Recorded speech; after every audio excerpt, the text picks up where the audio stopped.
Je vous propose de commencer cette soirée qui a été organisée assez rapidement, il faut le dire, mais on avait l'opportunité d'avoir plein de gens en même temps et on s'est dit que ce serait cool de pouvoir quand même monter cette soirée ensemble et avoir leur témoignage là, comme ça, donc ce très beau plateau que vous avez là. Donc c'est une soirée qui est intitulée Démarche pour le climat à l'écologie populaire. Et donc l'idée de cette soirée, c'était vraiment de partir un peu du contexte général qui est très enthousiasmant, qu'on observe tous, hein, de mobilisation sur les questions environnementales et climatiques de là maintenant depuis un an, avec la démission de Nicolas Hulot le 8 septembre. Et qui se poursuivent aujourd'hui, y compris maintenant avec l'occupation de le centre de Paris par le mouvement Extinction Rébellion, qui sont encore en train d'occuper. Et d'essayer de les mettre en perspective avec ce qui existe concrètement dans le quotidien, en France, mais pas que, donc aussi à l'international, et de voir comment se construit la réalité du combat pour le climat et l'environnement, et quelles sont les perspectives pour ces différents combats-là à l'aune de ce qui est en train de se produire avec la mobilisation climat. Donc l'idée aujourd'hui, c'était d'avoir différents acteurs qui viennent, et actrices, des citoyens, des citoyennes hein, très engagés dans leur quotidien, qui ont leur vie par ailleurs, et d'avoir des témoignages très différents, de luttes très spécifiques, qui en réalité ont quelque chose en commun. On va voir peut-être quoi au fur et à mesure. C'est déjà l'implication des gens, l'implication populaire, le fait que les gens réagissent quand ils sont affectés par quelque chose, et de différentes manières, et de voir aussi comment ces luttes-là peuvent éventuellement évoluer avec le temps et avec on va dire le développement de la mobilisation. Moi, je ne me suis pas présenté, je m'appelle Gabriel Mazzolini, je fais partie des Amis de la Terre France en tant que chargé de mobilisation, et je suis aussi à Alternativa Paris, qui est un collectif citoyen que vous connaissez, qui est engagé pour promouvoir les alternatives et les résistances face au système. Donc ce soir, on a avec nous, alors je ne vais pas les présenter dans l'ordre parce que du coup on n'est pas disposé de la même manière, Dickens Kamugisha qui est avec nous, donc il est avocat ougandais, directeur de l'association Afiego, donc qui est l'une des 4 associations ougandaises qui se sont associées aux Amis de la Terre France et Survie pour mettre en demeure l'entreprise Total. Comment le faire? Donc en se fondant sur la loi relative au devoir de vigilance, qui est une loi qui donc existe depuis peu. Juliette Renaud, qui est chargée de campagne donc, sur la régulation des multinationales aux Amis de la Terre France, donc on est collègues. Fatima Wassak, qui est donc politologue, elle est cofondatrice du collectif Front de Mère, donc mère comme mère et père, au pluriel, syndicat de parents d'élèves dans les quartiers populaires. Bonsoir. Audrey Boilly, donc du collectif Non au terminal T4 de Roissy, donc qui sort d'une action directe menée tout fraîchement hier soir, donc qui pourra nous débriefer de tout ça. Et Frédéric Albrecht, donc de Terre d'écologie populaire à Ménilmontant. C'est un terrain de 6000 m² qui a été occupé par les habitants il y a environ 4-5 mois, voilà, un peu avant l'été, pendant la mobilisation pour le climat. Donc il va nous en dire un petit peu plus là ce soir. Si ça vous va, du coup, on peut un peu commencer. Alors le fil conducteur un peu, c'est d'essayer de comprendre déjà rapidement, en 3-4 minutes, comment s'est structurée chaque lutte, de quel constat est partie cette lutte, comment vous êtes saisi de l'enjeu qui était en face de vous, et comment la lutte s'est ensuite structurée. Et donc vous voulez savoir un petit peu, Frédéric, comment ça a démarré Terre d'écologie populaire. Je ne sais pas, oui ça marche. Bonsoir, donc moi je suis une habitante du quartier de Père-Lachaise, Ménilmontant, et depuis toujours il y a en face donc, du cimetière sur le boulevard au 49 un terrain qui est le TEP justement, terrain d'éducation physique. Il y a quelques années, la mairie a décidé de fermer ce terrain pour le bétonner et y construire 2 immeubles de 9 étages, une déchetterie, etc. Il y a un jardin partagé qui est mitoyen, qui a été également détruit par les pelleteuses dès 2016. Et au départ, le projet qui a été présenté par la mairie était un projet recevable pour les habitants, avec plein de choses qui étaient intéressantes. Et on s'est dit, tant pis, on perd une partie du terrain et ce jardin, mais pourquoi pas, ça se partage. Et finalement, une fois qu'on a vu les plans, je dis on, c'est un petit groupe d'habitants qui s'est formé en collectif, surtout autour de ce jardin partagé. On s'est rendu compte que c'était un projet anti-écologique et on a décidé de s'opposer. Et finalement, ce petit groupe de personnes a grandi avec les habitants du quartier et on a commencé à vouloir informer tous les gens du quartier en tractant sur le trottoir toute la journée. Et voilà, on a fait ça pendant plusieurs mois. Et notamment avec un point d'orgue au mois d'avril, quand on a décidé concrètement de s'opposer physiquement à l'entrée des pelleteuses sur le terrain, parce qu'on savait que là, ce serait fichu, qu'on n'arriverait pas à maintenir ce terrain fermé. Et effectivement, ça a fait beaucoup de bruit. On a été aidé par pas mal d'associations, parce qu'il fallait effectivement tout d'un coup se transformer en ce qu'on a appris être activiste, et avec donc une formation à la désobéissance civile. Donc il y a même des personnes d'un certain âge qui ont dû faire cette formation pour apprendre justement à s'opposer. Et il y a une chose qui est essentielle dans cette démarche et que je tiens à dire tout de suite, c'est de se sentir légitime dans ce que l'on fait, parce qu'en fait, en opposition, on est finalement illégal alors qu'on est légitime. Donc il y a tout un débat intéressant sur lequel on reviendra plus tard.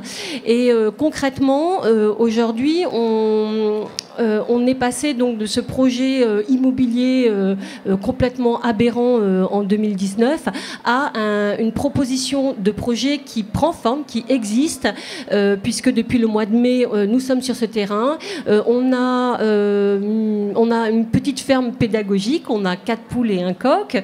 Il y a un compost qui est un truc hyper important, en fait, avec une dimension au-delà de même ce que je pouvais imaginer au départ, puisque l'impact écologique est fort, que toutes ces personnes amènent leurs déchets alimentaires dans ce compost et non à la poubelle qui nécessite de l'énergie, etc. C'est un lieu qu'on essaye de réoffrir aux habitants en leur permettant de venir les samedis et les dimanches. Les samedis, il y a plus des ateliers participatifs très sympathiques, et le dimanche, c'est carrément toutes les familles qui viennent pique-niquer, familles et jeunes. Donc en fait, c'est hyper intergénérationnel, c'est très très sympa. Que dire de plus pour faire court dans cette introduction, c'est que on se retrouve tous en fait dans des situations, donc comme le disait Gabriel tout à l'heure, on a tous nos vies, mais on arrive à dégager, on se doit de dégager du temps pour notre planète, et notre planète, ça commence par notre quartier, par en bas de chez nous, par à côté de chez nous. On est aidé aussi par des gens qui ne sont pas du quartier, mais qui ont envie de s'investir dans ce projet, puisqu'on offre de l'oxygène, du ciel bleu, et moi je vous invite tous à venir sur la TEP Ménilmontant, donc de terrain d'éducation physique, c'est devenu terre d'écologie populaire, et voilà, et l'objectif c'est que les gens puissent venir profiter d'un lieu en plein Paris et qui est vraiment en dehors des jardins habituels, avec une friche, une buvette, voilà, des poules, le compost, de la paille et de la bonne humeur. Voilà. C'est donc au 49 boulevard de Ménilmontant, dans le 11e, métro Père-Lachaise. Merci Frédéric. Et donc là, il est clairement sur le TEP, il y a eu un enjeu pour vous de vous réapproprier l'espace, de ce qui était un terrain d'éducation physique, de réhabiliter un peu aussi cette fonction pour les habitants et d'y ajouter tout un tas d'éléments de sensibilisation. Donc là, c'est un cas un peu assez régulier maintenant, je pense notamment à Paris, de cas où les habitants se réapproprient des espaces qui sont laissés soit en friche, soit en désuétude, parce que les mairies d'arrondissement n'ont pas nécessairement fait le travail. Il y a d'autres cas dans lesquels en fait, la lutte est de tout autre caractère, dans lesquels les multinationales françaises, en l'occurrence, ont un impact considérable. C'est un peu ce qui s'est passé en Ouganda. Donc là, on voulait avoir plus ce témoignage de Juliette et Dickens sur le cas de Total en Ouganda. Bonsoir à tous, donc Juliette des Amis de la Terre. Donc moi, ça fait une dizaine d'années que je me bats contre les multinationales pétrolières, minières, gazières, un peu partout dans le monde. Et en fait, aux Amis de la Terre, on est une fédération internationale et on essaye de faire des campagnes de solidarité avec les communautés qui sont directement affectées par nos entreprises, nos banques. Pourquoi ? Parce qu'on a la responsabilité de le faire, parce qu'on peut agir ici, là où il y a le siège social de ces multinationales, là où sont prises les décisions. Et aussi parce que c'est souvent des projets qui finalement sont faits pour apporter de l'énergie, non pas aux communautés locales, mais ici pour nourrir la surconsommation en Europe et plus généralement dans les pays du Nord. Donc ça fait des années qu'on se bat aux côtés de communautés affectées un peu partout dans le monde, avec des campagnes de pression, de mobilisation pour essayer de faire plier ces multinationales. Mais en plus de se battre projet par projet, avec d'autres associations, syndicats, on s'est mobilisés pour essayer de faire changer la loi. Donc on s'est battu pendant déjà des années pour essayer de faire monter le sujet, montrer qu'il y avait un problème, que quand il y a une multinationale qui sait faire remonter les profits jusqu'à la défense, et ben, les responsabilités quand il y a des violations des droits humains, des dommages écologiques à l'autre bout du monde, elles doivent aussi remonter, donc elles doivent pouvoir être tenues responsables et réparer les dommages. Et après ces années, je dirais, de faire monter le sujet, on a réussi à d'abord obtenir une promesse de campagne de Hollande quand il était candidat. Et après, on a mobilisé des députés. On s'est battu pendant 5 ans contre les lobbies. Et on a réussi à faire adopter une loi pionnière qui s'appelle la loi sur le devoir de vigilance des multinationales, qui n'est pas une loi parfaite, parce que justement, on avait les lobbies en face, mais qui est quand même une première mondiale. Et maintenant, on essaye non seulement d'utiliser cette loi, donc c'est la première année où on va pouvoir aller en justice en France, mais pour des projets qui ont lieu à l'autre bout du monde. Donc là, notamment, on commence une procédure judiciaire contre Total pour son projet en Ouganda. Donc Dickens pourra vous expliquer les impacts concrets qu'il y a sur le terrain. Et par ailleurs, on se bat avec plein d'autres organisations au niveau mouvement, communauté affectée, syndicats de travailleurs, au niveau international pour faire adopter un traité au niveau de l'ONU. Donc avec Dickens, dimanche, on va partir à Genève pour une semaine parce qu'il y a des négociations. Et là, l'idée, c'est non seulement d'essayer de faire bouger la loi au niveau international, mais aussi d'articuler et de créer des mouvements de solidarité et des liens avec des organisations et des communautés qui finalement se battent contre les mêmes types de projets un petit peu partout dans le monde. Donc on partage nos expériences, nos stratégies, ce qui a marché, ce qui n'a pas marché, et parfois aussi des stratégies communes quand on se bat par exemple contre une même entreprise dans différents pays du monde. Mais je vais laisser la parole à Dickens qui pourra surtout vous expliquer le cas concret contre lequel on se bat, qui est un projet de Total dans un parc naturel en Ouganda et qui est en train de prendre les terres de dizaines de milliers de personnes. Merci. Donc on laisse la parole à Dickens et on n'a pas présenté Camille, donc activiste à NBGO 21, qui fera la traduction. Merci. Bonjour, I'm Dickens Kamugisha. I work with Afiego from Uganda. Bonjour, je suis Dickens Kamugisha. Je travaille avec une organisation non gouvernementale d'Ouganda. We work with communities where Total is implementing oil activities. Nous travaillons avec les communautés dans les endroits où Total crée des projets pétroliers. And since 2012, Total has been trying to displace communities so that it can begin oil exploitation. Depuis 2012, Total a essayé de déplacer des populations pour commencer l'exploitation du pétrole. And as a result, there are many violations that are taking place. They are not compensating the communities well. Et donc, il y a beaucoup de droits qui sont bafoués. Et notamment, ils ne compensent pas pour les populations qui sont déplacées et qui souffrent du coup. Yeah, they are stopping communities from using their land before they are paid. Ils empêchent les communautés locales d'utiliser leurs terres. And the oil activities where Total is working, they are located in national parks. Les activités pétrolières de Total ont lieu dans des parcs naturels.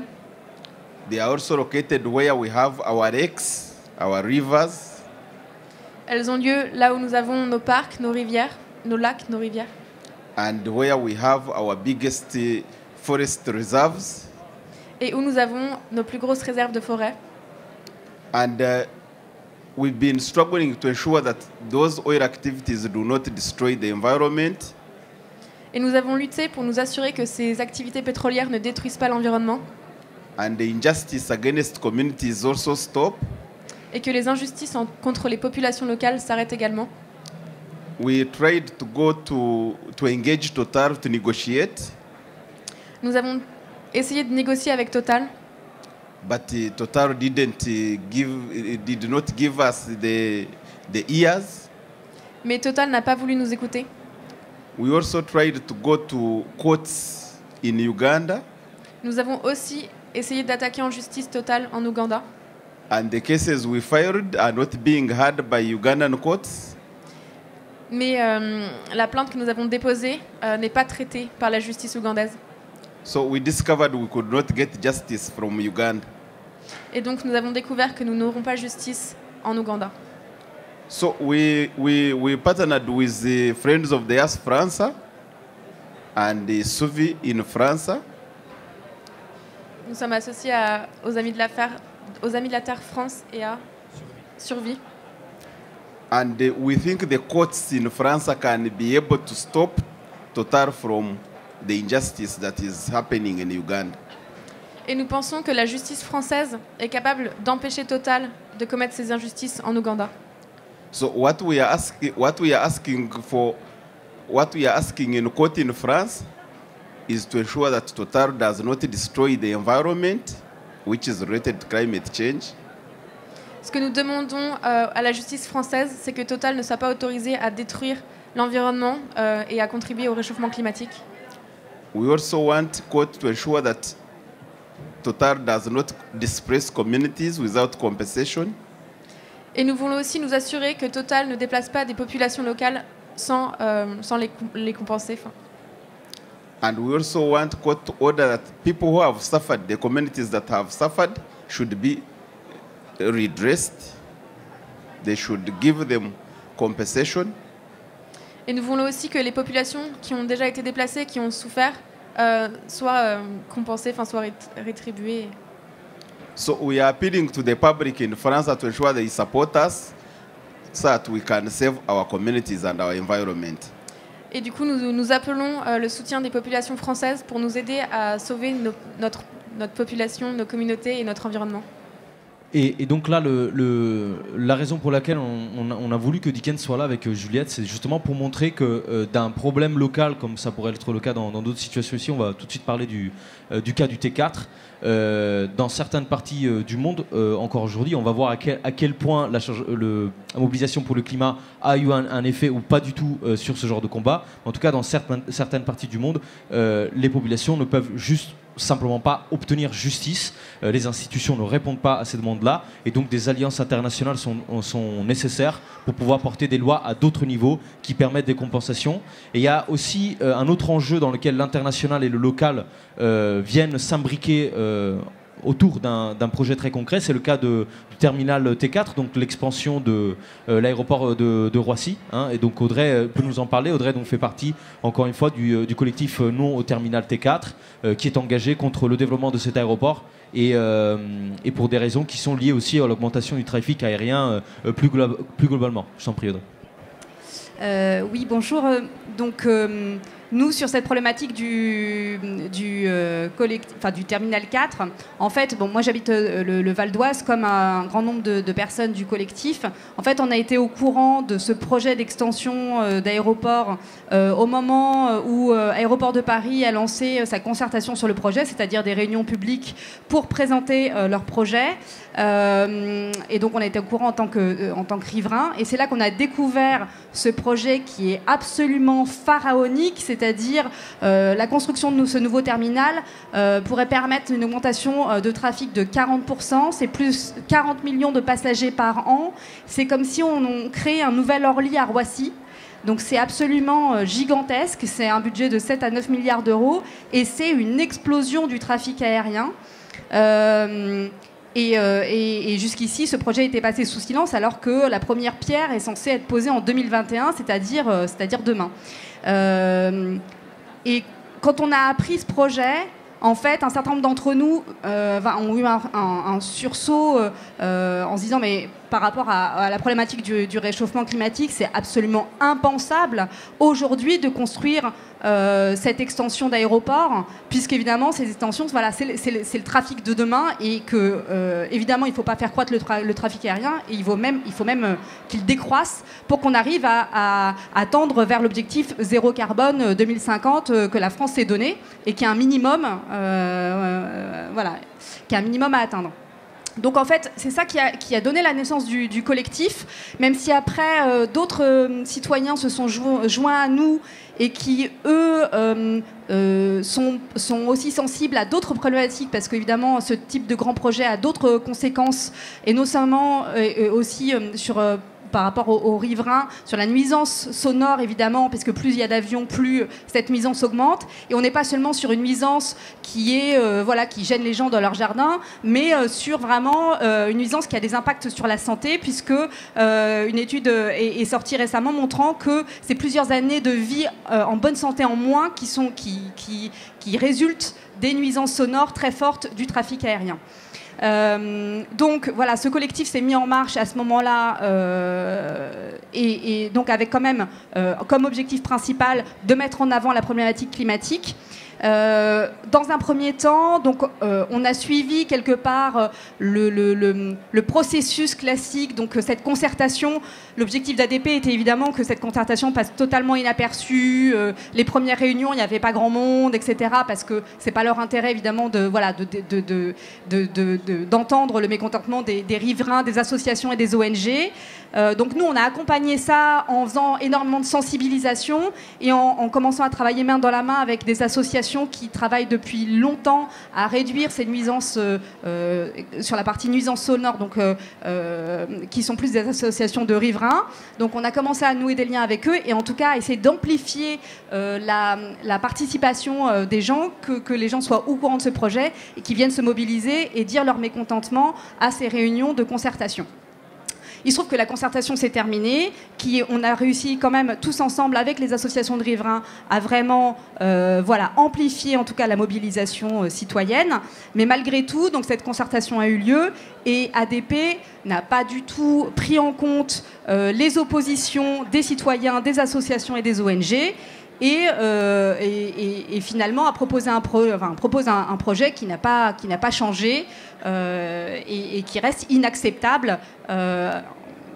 Avant tout, en tout cas, pour notre combat, c'est vraiment pour des raisons climatiques, mais qui reste aussi inacceptable, évidemment, pour les riverains en termes d'augmentation des nuisances sonores et donc des impacts sur la santé. Donc, à ce moment-là, finalement, on s'est dit... dialoguer avec ADP, ça n'a plus aucun sens, puisque finalement, ils fonctionnent dans une logique d'entreprise, d'expansion. Leur argument, c'est que le trafic aérien ne cesse d'augmenter, que finalement, il faut accueillir tous ces gens qui souhaitent prendre l'avion depuis la France et venir de pays en voie de développement jusque chez nous pour augmenter le tourisme. Et donc, notre conclusion, c'est que c'est impossible de discuter avec eux et qu'aujourd'hui, il faut qu'on se tourne vers l'État, en fait, pour demander l'annulation du projet pour une raison, pour l'urgence climatique. Et c'est ce qui nous a poussé, en fait, à passer à un autre mode d'action, qui est la désobéissance civile. Donc, hier soir se tenait une réunion menée par ADP pour présenter son projet. Et donc, grâce à l'aide aussi de Alternativa ANV COP21, on a pu monter une opération de désobéissance civile. Au cours de la réunion, en fait, on a quelque part pris en otage la réunion. Le préfet d'Île-de-France était présent. Et donc, on a interrompu la réunion en déployant une banderole et en remettant une lettre au préfet à destination d'Emmanuel Macron pour lui demander d'annuler ce projet au nom de l'urgence climatique. Et ensuite, on a demandé à l'ensemble des personnes présentes dans la salle qui étaient opposées au projet de sortir. Et on a réussi à presque vider la salle et se retrouver tous sur le parvis pour finalement organiser la lutte et les prochaines étapes de la lutte. Donc voilà, aujourd'hui où on en est, maintenant reste à construire la suite, mais clairement, voilà, notre interlocuteur aujourd'hui devient l'État, et nous, on envisage une escalade dans cette lutte. Ce n'est qu'une première étape, voilà, on est prêt à aller encore plus loin en termes d'action de désobéissance civile pour empêcher la création de ce projet. Merci Audrey. Et donc pour finir, on va parler un peu d'une autre façon d'aborder la lutte, j'ai envie de dire, parce que là on a vraiment des cas où à chaque fois c'est soit des projets qui sont imposés un peu par les institutions, soit par des multinationales, soit par une société publique comme ADP. Il y a des collectifs, il y a des personnes qui sont arrivées à la lutte par d'autres angles. C'est le cas du collectif dont fait partie Fatima Wassak et qui n'a pas du tout attaqué par l'angle d'un projet, mais par, je dirais, la santé ou l'option végétarienne. Tu veux nous en parler, Fatima ? Oui, en réalité, c'était même pas l'entrée option végétarienne, mais bonsoir à tous et à toutes déjà pour commencer et merci pour l'invitation. Non, on a commencé nous à militer parce qu'on imposait la viande dans les assiettes de nos enfants. Voilà, alors je vais prendre mon cas personnel. J'ai une petite fille à l'époque qui avait 3 ans et voilà, je me suis rendu compte dès le départ qu'on allait, avant même qu'elle n'entre en maternelle en juin, qu'on allait lui imposer la viande et puis il y avait... Voilà, j'entendais des choses.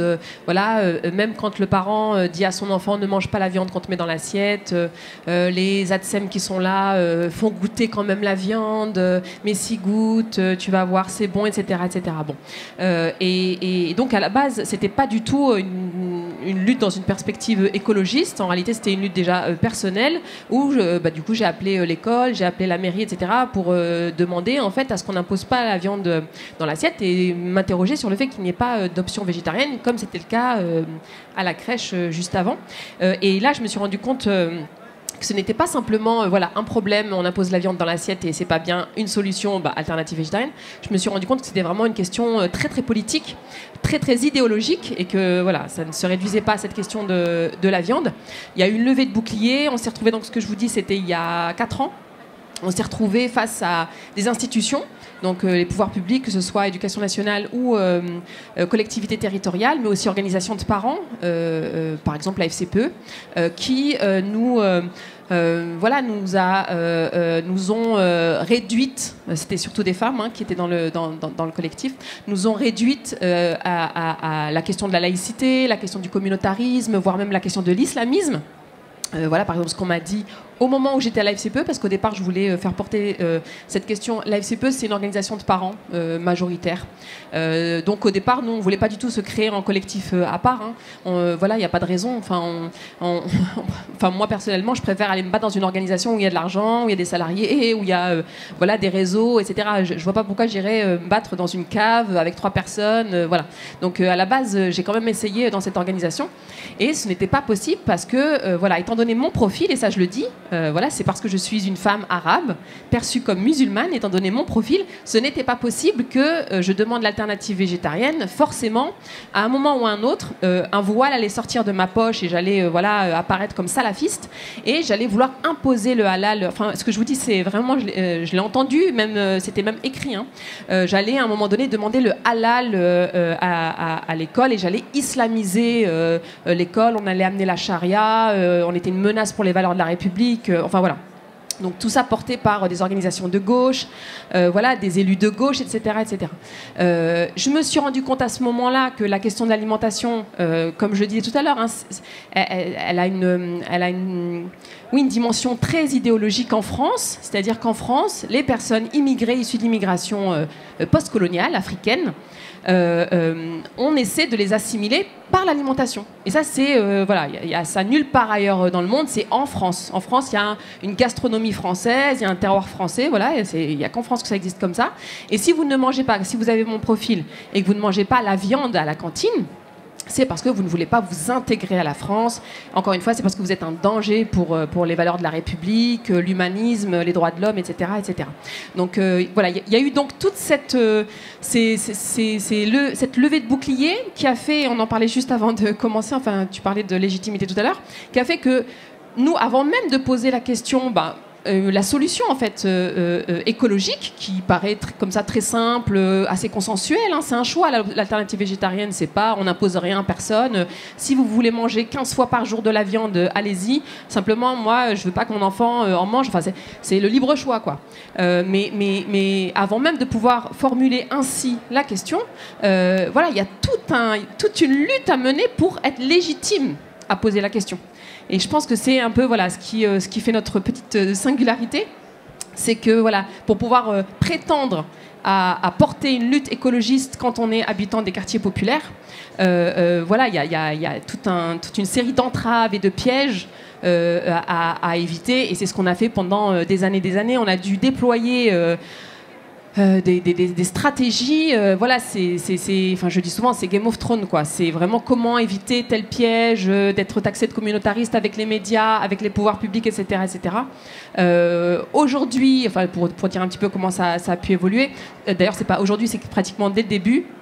On a décidé justement de ne pas s'enfermer dans ce truc communautaire qui était vraiment le piège absolu. Hein, vraiment, on est très très fiers de nous en être sortis parce que, alors, si vous permettez l'équation, vous êtes dans une organisation majoritaire et vous posez la question des enfants qui ne mangent pas de viande à la cantine. Et vous dites, mais ces enfants, ils ont le droit d'avoir un repas équilibré. C'est pas normal qu'ils ne puissent pas avoir accès à la cantine, parce qu'on vous dit, oui, mais la cantine, c'est pas obligatoire. Oui, mais je paye des impôts locaux aussi, c'est un service public. Donc si, l'enfant, et puis je travaille, etc. Donc l'enfant va à la cantine. C'est pas normal qu'un enfant sur deux sorte de la cantine sans avoir un repas équilibré. Bon. Vous posez ainsi la question, donc il n'y a rien de communautaire, il n'y a rien de particulier, encore une fois c'est un libre choix, on vous dit vous êtes communautariste, vous ne représentez pas tout le monde, etc. Et on devine, voilà, c'est les musulmans qui se cachent derrière, etc. Vous dites ok, d'accord, bah, puisque c'est comme ça, au revoir, salam alaikum, puisqu'on est réduit à ça, on va créer notre truc à part, et donc avec les personnes qui ont les mêmes enjeux, les mêmes intérêts. Encore une fois, nous on parle de choses très très pratico-pratiques, hein. On lutte pas pour la planète ou pour les générations futures, on lutte pour nos enfants précisément. Bon, on crée un truc à part, et là, c'est là que c'est très piégeant, c'est que là, vous êtes aussi communautariste. Voilà, donc pile, tu es communautariste, face, tu es communautariste. Dans tous les cas, tu es communautariste. Donc on a décidé, c'est là que je veux arriver, on a décidé de déployer encore une fois les stratégies au millimètre près pour sortir de là, et ce qu'on a dû faire, c'est mobiliser les organisations internationales pour venir légitimer notre lutte locale. Voilà, et il a fallu faire venir Greenpeace, par exemple, en disant, bah, c'était justement le début il y a 2 ans. Greenpeace commençait son plaidoyer pour les 2 repas végétariens par semaine. Ça correspondait à peu près, en tout cas c'est la question du végétarien à la cantine. Voilà, donc on a dit bah, travaillons ensemble, tu disais global, local, etc. Bon bah très bien, Greenpeace, ça permet de légitimer un petit peu cette lutte locale portée par des parents des quartiers populaires. Bon voilà, il y a eu comme ça tout un ensemble d'éléments stratégiques dans la lutte qui permet aujourd'hui, dans cette confrontation entre d'un côté donc, perspective écologiste et lutte écologiste, enjeu écologiste, et en même temps volonté pour les pouvoirs publics de contrôler une certaine population, donc les Noirs et les Arabes, les musulmans, les quartiers populaires, les classes populaires, les pauvres. Donc dans cette confrontation-là, on a à peu près réussi à s'en sortir, et le résultat c'est qu'on organise donc samedi après-demain, le 12 octobre, et vous êtes invités à venir, le 12 octobre, les rencontres nationales pour l'alternative végétarienne. Donc c'est le Front de Mer qui organise avec ATTAC, pour les questions de justice sociale et d'altermondialisme, avec Greenpeace, avec l'Association des végétariens de France et avec l'association de Maman, là dont je parlais, de Bagnolet. Et on organise donc ces rencontres nationales. Le 12 octobre, on les lance en réalité. Pendant 5 mois, enfin, je pense que c'est une question aussi là-dessus, sur l'interpellation des élus. Pendant 5 mois, on va interpeller les candidats aux élections municipales qui vont avoir lieu en mars 2020.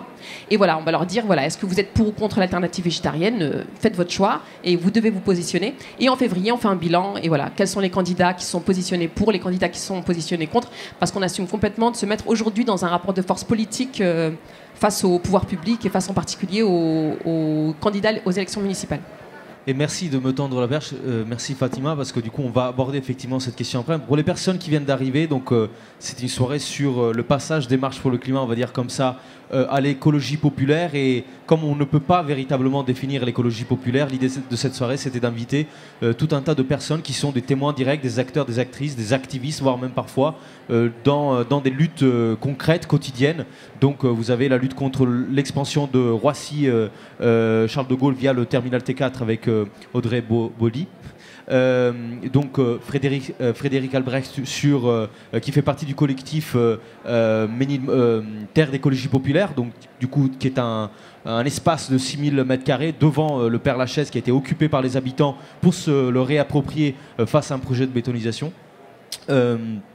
Juliette Renaud des Amis de la Terre, donc, qui lutte contre l'impunité des multinationales et donc pour la réglementation de ces dernières au niveau international. Et Dickens Kamugisha, qui est donc ici en tant qu'avocat ougandais et qui lutte avec les populations affectées en Ouganda par les projets climaticides de Total. Donc c'était un peu pour replacer un peu le cadre. Chacune a apporté son témoignage. Et là, l'idée, ma question un peu par rapport à tous vos témoignages, parce que ils sont très différents. On ne voit pas nécessairement la connexion directe à chaque fois. C'est aujourd'hui, avec l'engouement qu'il y a autour de la question climatique et avec des mouvements qui ont permis à la désobéissance civile aussi de prendre une certaine place dans l'opinion publique. Vous, aujourd'hui, concrètement, dans vos cas, dans vos luttes, quel impact a eu cette mobilisation et est en train d'avoir? Est-ce qu'elle a été utile, efficace, inutile, voire même délétère? Comment vous réagissez quel est le bilan que vous en faites? Moi, je vais reprendre vite la parole. C'est une évidence qu'il y a eu un impact positif dans nos actions. Et je reprends ce terme que j'avais employé tout à l'heure. Ça a permis de légitimer nos démarches. On est face à des politiques qui essayent de, eux, tout contrôler et obtenir gain de cause sur leurs projets. Et en fait, le fait d'avoir autant de personnes, de gens qui sont dans la rue, qui s'opposent à leurs projets qui vont jusqu'au bout et des personnes qui sont extrêmement courageuses parce qu'il y a des personnes qui sont quand même très malmenées, gazées, menottées. Eh bien, effectivement, nous déjà dans notre action, ça nous donne du courage aussi. Il y a cette légitimité, mais il y a ce courage de ne pas se sentir seul et isolé parce que finalement, toutes nos actions, même si elles sont très locales, elles sont universelles. On se retrouve tous dans toutes ces luttes.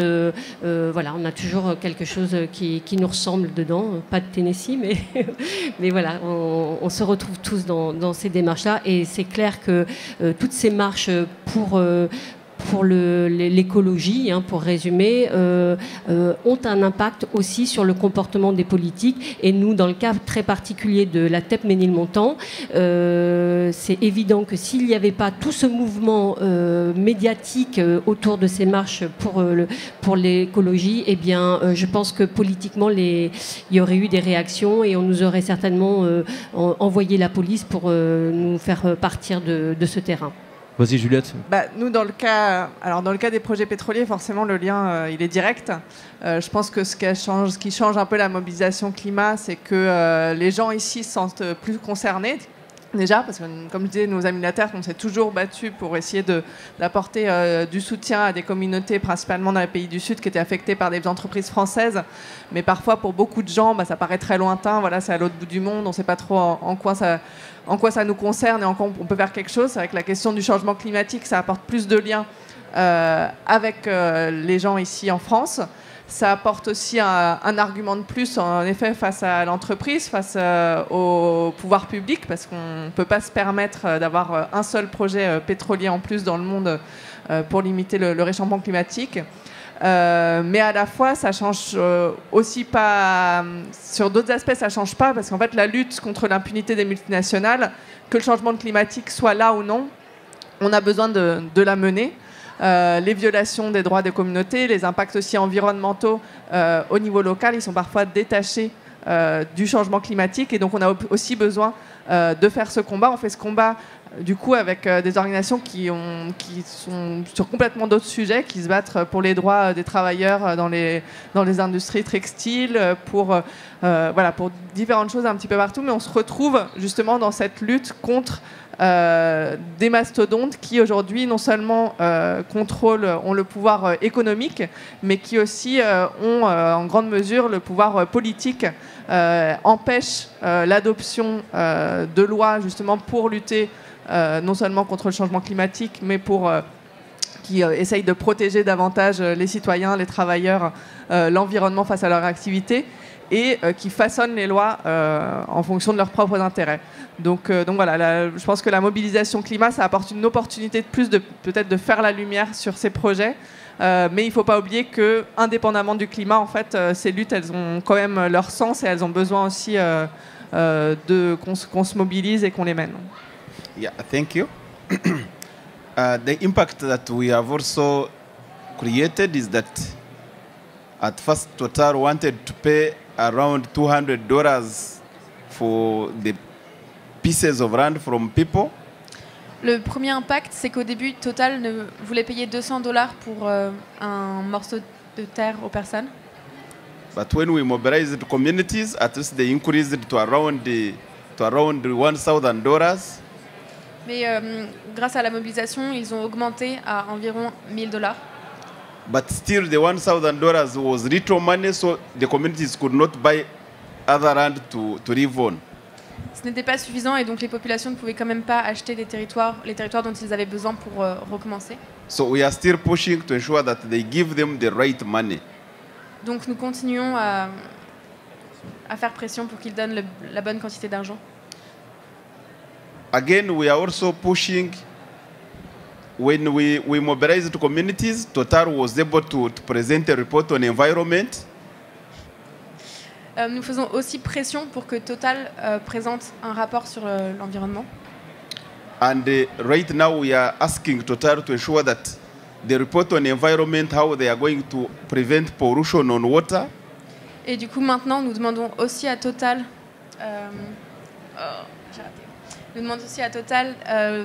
de faire le rapport sur comment ils vont prévenir l'impact en termes de pollution et sur l'eau. Yeah, we also want Total to present a mitigation plan on how they are going to protect wildlife in the national parks.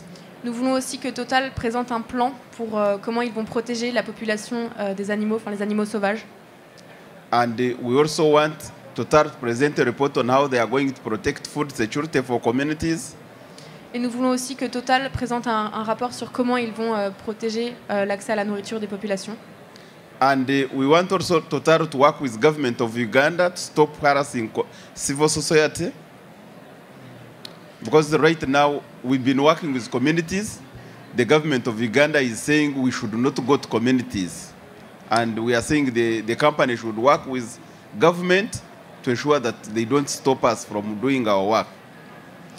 Et du coup, nous demandons aussi à Total de travailler avec le gouvernement ougandais pour nous assurer que le gouvernement ougandais, Total et du coup les compagnies pétrolières travaillent avec les populations locales. Tu veux traduire, toi?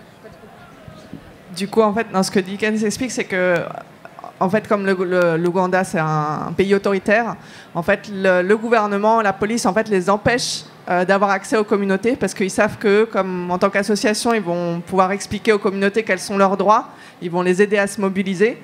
Et donc, comme ils ont vu que ça commençait à marcher, maintenant, ils empêchent les associations comme Afigo, comme celle de Dickens, de juste avoir accès aux communautés et même d'organiser des réunions publiques. Et donc voilà, ils demandent que ça cesse parce que concrètement, ils peuvent pas continuer à faire leur travail et à soutenir les communautés. Yeah, so we are also asking all of you to ensure that when we file the case here in France, the court can hear that case and make a decision very quickly. Et nous vous demandons du coup à vous tous que quand la justice traitera le cas Total, qu'il soit entendu et que du coup la justice soit faite pour l'Ouganda, pour la population ougandaise. Yeah, because we think the courts in France are independent and they can make an independent decision for us. Parce que nous pensons que la justice française est indépendante et que donc nous pouvons faire une décision, qu'elle peut faire une décision indépendante pour l'Ouganda. Gabriel, on peut poser une question ou c'est pas... Ouais, il y avait Audrey qui voulait peut-être faire un retour. Et puis aussi, encore une fois, la question c'est est-ce que la mobilisation climat a eu un impact sur vos luttes? Et peut-être parfois ça n'en a pas eu. Donc ce serait intéressant d'avoir aussi cet avis. Dans notre cas, ça a eu un impact énorme parce que la mobilisation climat, c'est ce qui a quand même, qui a finalement mené à la formation déjà de notre collectif. C'est-à-dire que toute l'énergie que ça dégage fait qu'à un moment, on se dit mais c'est plus possible de laisser la situation dégénérer, de laisser ces grands projets climaticides se monter. Il faut passer à l'action. Voilà, et le fait que tout le monde soit dans la rue et que voilà, qu'on voit que tout le monde se met à agir, finalement, ça déclenche cette volonté d'action chez les citoyens. Donc nous, on l'a vraiment observé. Et c'est comme ça que s'est monté le collectif. La mobilisation climat, c'est aussi extrêmement vertueux pour finalement obliger quand même les élus à se positionner de gré ou de force, souvent plutôt de force, puisqu'évidemment il y a l'échéance des municipales et que tout le monde quelque part est un peu obligé de verdir son programme. Donc même si c'est souvent un verdissement de façade, mais malgré tout, plus l'action citoyenne sur le climat est forte, plus les élus sont obligés de se positionner de façon radicale. Et on l'a vu hier avec l'action qu'on a menée, où là c'était une action assez radicale et finalement qui a obligé les élus, comme je disais tout à l'heure, on a appelé tous les gens qui étaient opposés au projet d'extension d'aéroport de sortir de la réunion qu'avait organisée ADP. Et du coup, les élus, ils étaient bien obligés d'être soit dans la salle, soit en dehors de la salle. Et donc, tous ces élus qui étaient entre deux eaux, qui finalement avaient un discours très mou, qui en gros, au fond, sont d'accord avec le projet, mais le disent pas trop à leurs administrés pour pas perdre des voix, là, en fait, ils ont été obligés de sortir. Et donc, de réellement se positionner contre. Et donc, c'était aussi une victoire d'hier.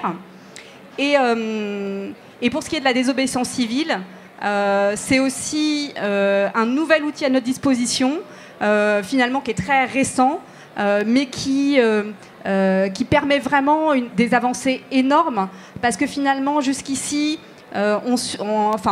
c'est une question de rapport de force. C'est-à-dire que ça nous permet de changer le rapport de force. On est quelques citoyens, on est une poignée. C'est vrai que, par exemple, le collectif, on n'est pas très nombreux finalement. Alors, c'est vrai qu'on a noué des liens forts avec les associations de riverains, etc. Mais finalement, on se dit, par rapport à une entreprise comme ADP, on est tout petit. Mais la désobéissance civile, ça permet vraiment d'inverser ce rapport de force. Et finalement, voilà, c'est un outil aussi qui permet de se libérer. C'est-à-dire qu'on l'a vu, nous, on a dans les gens qui ont mené l'action, il y a des gens qui sont de toutes les générations, qui n'avaient jamais envisagé jusqu'à il y a une semaine de faire ce type d'action. Et voilà, tout ce climat et ce fait que ça devient que ça devient possible en fait grâce à ces actions de grande ampleur de désobéissance civile, finalement des gens qui n'y avaient jamais pensé, qui auraient jamais osé, ils ont sauté le pas. Et c'était vraiment très beau à voir. Et puis je m'inclus là-dedans parce que c'est vrai que moi ça fait peu de temps que je suis militante. Donc non seulement ça donne un moyen d'action qui est très puissant pour finalement, même quand on n'est pas très nombreux, et puis ça donne aussi une méthodologie, parce que finalement c'est à la fois c'est à la portée de tout le monde et à la fois c'est quand même ça demande une certaine organisation, une certaine méthodologie. Et moi, une semaine avant, j'avais fait une formation désobéissance civile. Donc déjà, ça m'avait donné quelques clés sur comment mener ce type d'action. Et puis grâce à l'accompagnement d'Alternativa NV COP21, finalement, on a une sorte de formation en accéléré pour tous les gens qui ont fait cette action de désobéissance civile. Et voilà, il faut avoir c'est important d'avoir ces quelques clés. Juste cette formation, c'est quelques clés de mode d'action. Et à partir de là, finalement, tout le monde peut se saisir de cet outil qui est accessible à tous et qui permet vraiment de renforcer énormément nos actions. Donc pour nous, ça a tout changé. Voilà. Et c'est que le début. Et donc Fatima, dans votre cas Comme on a aussi posé la question des alliances, de comment on pouvait travailler ensemble, local, global, par rapport aux marches climat, etc. Et je me dois quand même de réagir par rapport à 2-3 éléments qui ont été dits. Notamment le fait que l'Ouganda serait un régime autoritaire, ce qu'il est, mais comme si l'État français n'était pas... un régime autoritaire. Alors je vous le dis, je ne sais pas si vous êtes au courant, mais l'État français, c'est un État autoritaire en fait.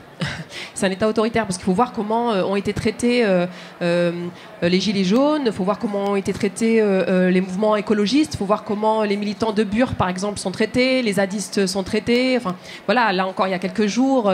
Donc voilà, en France, non plus, en réalité, on ne peut pas comme ça se mobiliser à partir du moment, enfin, vous pouvez vous mobiliser pour des pâquerettes ou des... Mais à partir du moment où vous remettez en question le système capitaliste, non. Là, l'État français se comporte comme un État autoritaire. Ça, faut le savoir. C'est le premier point. Le deuxième point, vous posiez la question... monsieur, de la justice française. Enfin, vous ne posiez pas la question.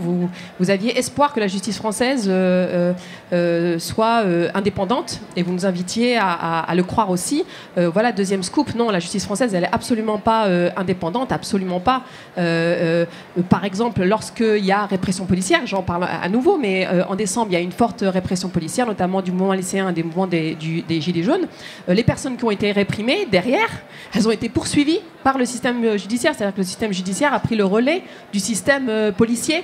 Là, très récemment, je crois que c'est la semaine dernière, Assa Traoré a été criminalisé, c'est-à-dire que son frère est mort. À un moment donné, elle avait 5 de ses frères en prison, 25 amis de son frère mort en prison.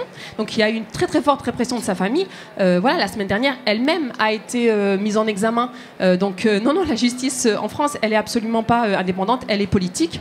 De la même manière, et c'est le troisième point, il n'y a pas la France d'un côté avec sa société, sa justice, etc. Et puis de l'autre côté, le méchant Total. À part, etc. Non, Total, c'est la France. Voilà, en Afrique, et d'ailleurs, votre partenaire, c'est Survie qui est bien placé pour le savoir, puisque c'est Survie qui a théorisé la notion de France-Afrique. En Afrique, voilà, toute la diplomatie et puis les guerres qui sont provoquées par la France, c'est pour protéger, justement, Total, Areva, etc. Il faut voir ce qui se passe dans la région du Niger.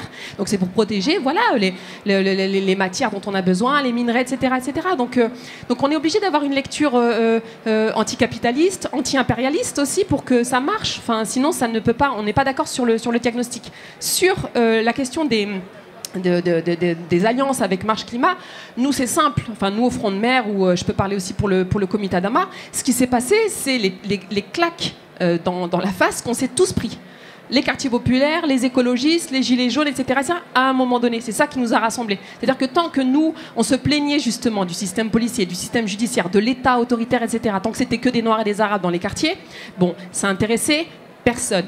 À partir du moment où il y a eu élargissement de cette répression policière à l'ensemble de la contestation, c'est-à-dire que ce soit les lycéens, que ce soit voilà, les gilets jaunes, que ce soit les syndicats, etc., les écologistes, à partir du moment où il y a eu élargissement de la contestation, bon, la répression policière s'est abattue sur tout le monde. Et en réalité, moi je le dis, c'est ça qui nous a rassemblés. C'est la répression policière commune. Et c'est ça qui a fait que, par exemple, pour ce qui est du Front de Mer, on a rencontré des écologistes qui avaient l'air comme ça, blonds, aux yeux bleus, classe moyenne, etc. Et on s'est rendu compte qu'ils avaient des bracelets électroniques aux pieds, quoi, qu'ils avaient fait de la garde à vue, 6 mois de prison ferme. Enfin, voilà, c'était des profils qu'on connaissait pas. Et voilà, et c'est ça qui nous a rassemblés. Sur les marches climat, on est, je pense, voilà. À pas un tournant, mais la question pour moi, c'est est-ce qu'il va y avoir prise de conscience de ce qui nous arrive et prise de conscience des objectifs. C'est-à-dire que si ici dans le Nord, on ne prend pas conscience que l'objectif, c'est de lutter contre le système d'oppression. Le système d'oppression, c'est pour ça qu'il y a réchauffement climatique.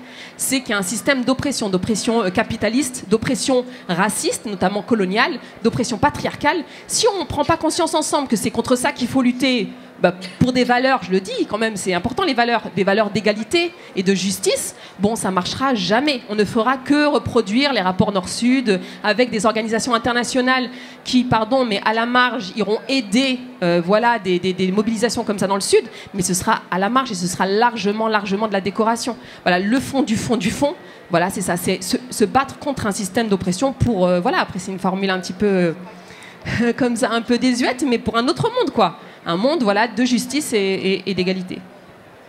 Et alors précisément, pardon, par rapport à Bagnolet et par rapport à l'alternative végétarienne, oui, évidemment que nous aussi, ça nous a légitimés, mais comme je disais tout à l'heure, voilà, on est tellement à un niveau, nous, de délégitimation et de disqualification que ça suffit pas. Nous, il faut faire venir les organisations internationales, faire venir Alternatiba, j'espère qu'ils seront là, elles seront là aussi samedi. Enfin voilà, nous on a besoin de travailler sur le terrain, dans les territoires, pour pouvoir, pour que ça fonctionne, que ça soit efficace, quoi.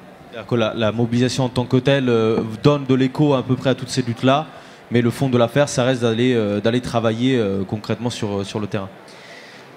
Merci. Est-ce qu'il y a des questions ? Oui, bonsoir et merci pour vos présentations et l'exposé des différentes luttes que vous menez. Moi, j'ai l'impression que la question de fond, c'est d'arriver à définir ce que c'est l'écologie populaire au travers de vos témoignages. Et du coup, j'aurais bien aimé avoir votre retour à tous sur le sens de ce mot populaire et ce que vous mettez derrière. Voilà, merci beaucoup. Est-ce qu'il y a d'autres questions dans le public ?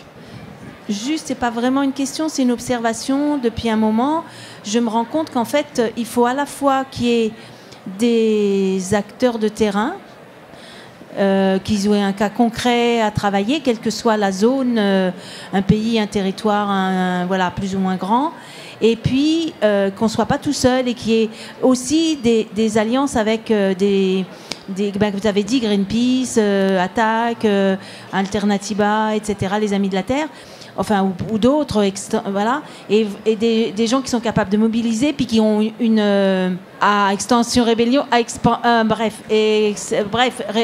XR, on dit un consensus, c'est-à-dire qu'il y a un minimum d'objectifs communs, ça c'est normal, voilà. Et moi, ce que j'observe, c'est que c'est ça qu'il faut qu'on arrive à, quel que soit le niveau d'où on part, que ça soit des ONG ou de la base, en fait, il faut qu'on arrive à trouver des ponts communs, quels qu'ils soient, pour pouvoir travailler ensemble, parce que ce que vous avez dit sur... il faut trouver des... Oui, on a des points communs. Je ne sais pas comment dire ça, mais voilà, vous l'avez très bien dit. Du coup, j'enchaîne sur une question qui me vient de la dame. Moi, j'avoue, j'ai raté le début du débat. Mais est-ce que vous avez déjà pensé ou fait des actions communes entre les différentes groupes ? Donc écologie populaire, objectifs communs et organisation commune. Je viens commencer sur la question de l'écologie populaire. Enfin, je ne sais pas s'il y a vraiment besoin d'une définition. Enfin, il faut savoir que beaucoup de gens, et je pense parmi nous aussi, quand on a commencé à lutter, on ne se sentait pas forcément écologiste ou pas forcément militant. Et notamment quand on voit nous, le travail qu'on peut faire avec les communautés qui vont arriver comme ça, un projet qui leur est complètement imposé. Au départ, la seule chose qu'elles essayent de mettre, en fait, c'est de se battre pour défendre leurs droits, pour défendre leur mode de vie et pour pas se faire écraser finalement par ces mastodontes. Et après, c'est finalement dans un deuxième temps, souvent, qu'on va leur dire que c'est des activistes, que c'est des terroristes écologistes, qu'il y a en effet cette criminalisation, cette discrimination qui, en effet, existe, je pense, tant en France que dans notre pays, avec la différence que dans certains pays dans le monde, on a quand même de nombreux assassinats, en fait, directement des leaders communautaires ou des militants écologistes du coup qui se battent sur le terrain. Donc il y a un niveau, je dirais, de gravité qui est quand même différent selon les pays, mais qu'il y a en effet une aggravation en Europe et en France sur tous les volets, je dirais, sur tous les types de collectifs et les types de luttes. Mais du coup, c'est vrai que voilà, je pense cette écologie populaire, je pense ça part de la base, mais je pense qu'il faut surtout faire ressortir que c'est pas forcément à la base de l'écologie. Et c'est finalement en faisant qu'on commence à avoir cette... moi, personnellement, par exemple, je venais plus des luttes sociales, des questions inégalité sociale, etc., plutôt que de l'écologie. Et finalement, c'est en étant dans ces luttes que je me suis rendu compte que tout est lié et qu'on a besoin d'avoir cette lecture. Et en effet, qu'on est en train de se battre contre un système. Je voudrais juste réagir en disant qu'on n'est pas du tout naïf sur, en effet, qui est total. On sort d'un rendez-vous avec Dickens, parce qu'on on était au ministère des Affaires étrangères, et clairement, le ministère, eux, on sait, l'ambassade en France, en Ouganda, ils sont là pour soutenir l'entreprise. Dans d'autres pays, il y a des liens concrets entre Total et la militarisation des pays et de l'armement. Et au niveau international, en tout cas, nous, aux Amis-Nazaire, ce qui est très important, c'est surtout d'être en lien direct avec les gens qui sont affectés sur le terrain, pas arriver un peu par-dessus et agir en fonction de ce qu'on voit sur une carte. Ah, là-bas, ça a l'air d'être la merde, on va s'y mettre. C'est vraiment de construire directement avec les personnes qui sont affectées. Et cette campagne dont je parlais au niveau international, là, on va se retrouver à Genève. On est membre d'une campagne mondiale pour revendiquer la souveraineté des peuples et démanteler le pouvoir des multinationales et mettre fin à l'impunité. Je pense que c'est un titre très long, mais au moins il est très explicite sur quel est notre combat. Et c'est vrai que dans ce collectif, on est des centaines d'organisations, de mouvements sociaux, de travailleurs, de communautés affectées, avec cette lecture finalement qui devient une lecture rapidement très politique de luttes qui à la base sont des luttes de terrain. Alors moi, je voudrais bien rebondir sur ce que tu dis et revenir après sur la question d'écologie populaire. C'est que je crois que le facteur commun, c'est que tout ce qui atteint la planète Terre ou la population, les peuples, c'est à la faveur des entreprises. Donc en fait, que la lutte commence sur un projet social, on se retrouve de toute façon face à des entreprises qui effectivement oppressent des gens. Et si c'est une lutte plutôt à la base écologique parce qu'on veut construire un immeuble sur un terrain alors que la population a besoin de respirer, eh ben, c'est encore à la faveur d'entreprises qui vont construire. Donc voilà, là-dessus, c'était juste pour faire ce petit point-là. Alors, écologie populaire, nous par exemple, donc, ce terrain d'éducation physique qu'on a réintitulé, c'est terre d'écologie populaire, c'est pour dire qu'effectivement, populaire, enfin je ne connais plus l'étymologie populaire, mais enfin il y a peuple dedans et surtout simplicité, c'est-à-dire que c'est à la portée de tout le monde, et je crois que c'est ça qui est important, c'est de se dire que toutes les échelles ont leur poids, leur valeur. En l'occurrence, chacun d'entre nous peut faire quelque chose, a la capacité d'agir dans son quotidien, dans sa façon de consommer, de s'engager, de donner un peu de son temps sur des projets, et je vous dis dans des associations qui vont sauver des causes très lointaines ou en bas de chez soi. Ça, c'était sur la question de l'écologie populaire. Du coup, je rebondis là-dessus, et c'est vrai que pour moi, ça résonne beaucoup, cette écologie populaire, et je pense que c'est quelque chose qui est vraiment en train de se lever, de prendre beaucoup d'ampleur. C'est-à-dire que c'est quand le citoyen se met en action et se met à combattre, lui, avec ses voisins, avec les gens des territoires, finalement, pour défendre les valeurs écologiques. Sans passer forcément par des organisations, par des associations, etc. C'est juste, on se dit, mais finalement, c'est à la portée de tous, comme tu le disais, et voilà, et on se met dans l'action. Et en même temps, ça a encore plus de force, justement, quand on travaille ensemble et on crée des liens. C'est pour rebondir sur la deuxième question, qui était comment on travaille ensemble. Et nous, on a vu la force que ça donne. Et finalement, selon moi, c'est finalement la seule façon de fonctionner, c'est de créer un maximum de liens. Là, on l'a vu, nous, avec des riverains qui luttaient contre le projet pour d'autres raisons, mais avec qui on travaille main dans la main, avec des ONG qui nous soutiennent, Réseau Action Climat, les Amis de la Terre, avec des associations comme Alternatiba, ANV COP21. Et finalement, c'est tous ensemble, parce qu'on a des façons d'aborder les projets différentes, on a des façons d'agir différentes, des cultures différentes, mais on l'a vu... nous, on ne serait pas là où on en est dans la lutte, et on ne se sentirait pas la possibilité de la gagner, même si c'est quand même une montagne à gravir, s'il n'y avait pas ces alliances entre tous ces niveaux de lutte différents et ces expertises différentes. Et je pense que voilà, c'est comme ça qu'on peut arriver à gagner ces combats. C'est vraiment dans ces alliances. Je me permets juste de rebondir là-dessus parce que nous aussi, on a eu la chance d'être soutenus et aidés au départ par Alternativa, les Amis de la Terre, Nature Rights. Et en fait, c'est un peu comme s'ils nous avaient éduqués, pour ne pas reprendre le terme formation à la désobéissance civile, mais en tout cas, ils nous ont éduqués et on a réussi à se structurer, s'organiser pour pouvoir porter cette TEP. Et aujourd'hui, ils peuvent nous lâcher un peu plus la main, mais ils sont toujours là et présents dès qu'il y a des actions bien spécifiques à mener. Mais heureusement qu'on les a eus dans notre démarche toute simple et individuelle et populaire en amont. Je voulais juste, parce que j'ai oublié de citer un niveau aussi d'alliance qui est très important. Pour nous, en tout cas dans notre lutte, c'est le niveau international, parce qu'on a adhéré à un réseau qui s'appelle Stay Grounded, qui lutte contre les extensions d'aéroports partout dans le monde.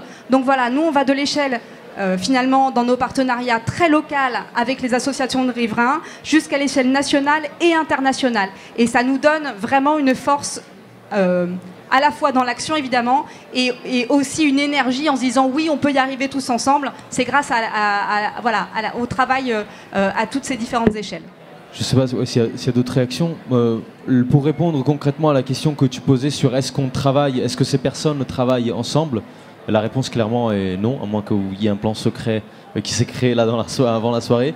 Mais concrètement, c'est la première fois que ici, toutes et tous se retrouvent sur une même estrade. Fatima, tu voulais dire sur la définition d'écologie populaire. Oui, l'écologie populaire, en fait, moi je la situe par rapport à une autre écologie, forcément. Si on a besoin de préciser qu'elle est populaire, c'est qu'il y a une écologie qui ne l'est pas. Clairement, une écologie qui est macro-compatible, comme on dit, donc capitaliste, raciste, coloniale, etc. Par exemple, je vais donner des exemples très concrets. En ce moment, c'est les élections municipales bientôt, c'est la campagne, donc il y a des écologistes qui ont des projets écologistes et notamment en direction des quartiers populaires. Et vous connaissez, c'est tout ce qui concerne le nettoyage des quartiers, etc. On va aller nettoyer les quartiers.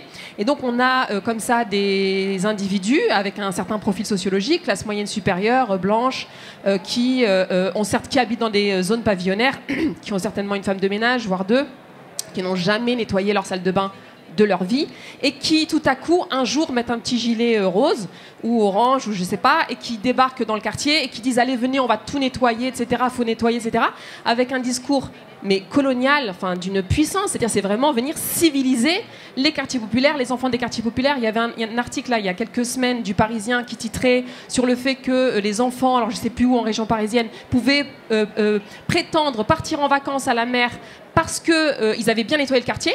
Donc on parle d'enfants, donc c'est du travail, donc c'est les enfants qui sont obligés d'aller nettoyer le quartier pour pouvoir avoir le luxe de partir, Et ça, c'est un discours totalement colonial, un projet colonial. Et pourtant, c'est un projet, en ce moment, vous avez vu, c'est à la mode, c'est un projet qui est dit écologiste. Et je passe sur le ventre des femmes. Vous connaissez cette expression sur le fait que, c'est pas n'importe quelle femme, évidemment, c'est des femmes africaines ou d'origine africaine qui font trop d'enfants.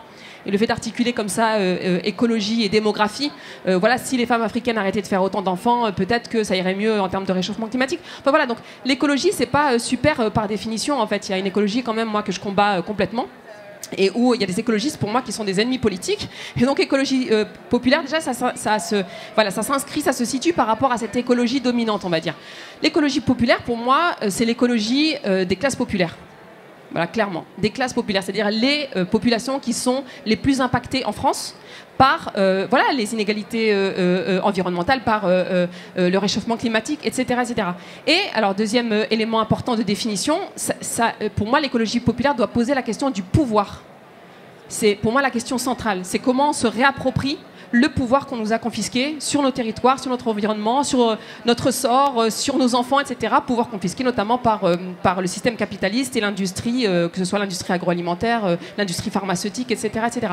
Donc l'écologie populaire, pour moi, c'est ça. Elle part des classes populaires, donc de leurs urgences. Comme je dis tout à l'heure, bon, la viande qui est imposée, par exemple, dans l'assiette, ça part de réalités concrètes et de priorités quotidiennes, concrètes. Et en même temps, ça pose cette question fondamentale politique qui est la question du pouvoir. Merci. Il y avait d'autres questions ? Bonsoir. Oui, du coup, c'est un peu pour revenir là-dessus. Pour une discussion qui s'appelle des marches pour le climat à une écologie populaire, j'aurais aimé qu'on puisse interroger le fait que dans les marches climat, il y a quand même un certain type de population et que le fait de se mobiliser pour le climat, c'est pas une évidence au départ pour tout le monde, mais pour des questions de différence d'accessibilité et de classe sociale. Et je voulais savoir si vous pouviez revenir sur la composition de vos mouvements. Et quand on dit tout le monde peut être mobilisé, en fait, je voulais savoir qui était tout le monde. Je peux peut-être dire un mot, mais en réalité, je l'ai quand même largement sous-entendu depuis une heure là. Oui, mais c'est un problème ça en France en fait, par qui porte les questions environnementales, les questions écologiques. C'est ce que j'ai dit tout à l'heure. On pense la question du climat pour les générations futures, etc. Pas forcément pour tout de suite aujourd'hui l'urgence que vont manger mes enfants ce soir, quoi. Et donc effectivement, l'écologie d'un point de vue sociologique en France, c'est les classes supérieures blanches, CSP+. Effectivement, et on retrouve ça de fait. Après, j'ai pas été ficher les gens, mais on voit bien, bon voilà, qui composent ces marches. Voilà, alors c'est assez singulier parce que c'est vrai que ailleurs dans le monde, ce sont plutôt les personnes les plus pauvres, non blanches, etc. Je prends le cas des États-Unis ou Amérique du Sud, c'est plutôt les indigènes, les noirs, etc. qui portent les luttes écologistes. En France, c'est vrai que c'est particulier. C'est pas en plus, je pense que c'est pour ça d'ailleurs que c'est pas une écologie politique. Maintenant, pour moi, ça doit pas du tout nous empêcher de travailler ensemble. Il faut juste qu'on se mette d'accord sur les objectifs. Pour moi, c'est ça qui compte. C'est que quel que soit le profil sociologique, ça dit quelque chose, donc vous avez raison, il faut pouvoir le poser, donc il faut pouvoir en discuter et voir l'impact que ça peut avoir sur les stratégies. Maintenant, si on arrive à se mettre d'accord sur, comme je disais tout à l'heure, sur le diagnostic, donc pourquoi on en est là aujourd'hui, et sur les objectifs, c'est-à-dire, je le répète, égalité, justice, respect de la dignité humaine. Pour moi, c'est la base. Après, évidemment, on est écologiste, donc voilà, c'est pour la planète, c'est contre le réchauffement climatique, etc. Mais si on se met d'accord sur ces éléments-là, et c'est là où ça fait mal en réalité, en France, c'est égalité, justice, respect de la dignité humaine. Bon, voilà, il faut travailler. C'est pas facile. C'est pour ça que ça s'appelle travailler à des alliances, mais il faut le faire.